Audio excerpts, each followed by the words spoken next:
早就知道，我永遠冇辦法見識晒你每一面。有咁多嘢等住我去探索，俾我去珍惜。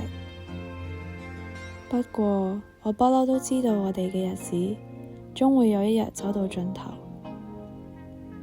我只不過冇諗到時間可以過得咁快。其實我哋都花咗好耐嘅時間先變得咁親近。我好後悔初次見面嘅時候唔識得欣賞你，但當我察覺到嘅時候，我變得好陶醉。我愛上咗你嘅一切。我想俾全部人知道你有幾咁美麗。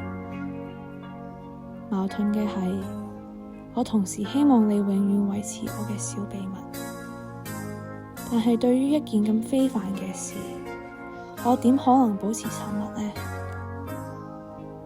你喺我身上嘅影響，絕對冇可能用到言語嚟解釋。我成為今日嘅我，全部都係因為你。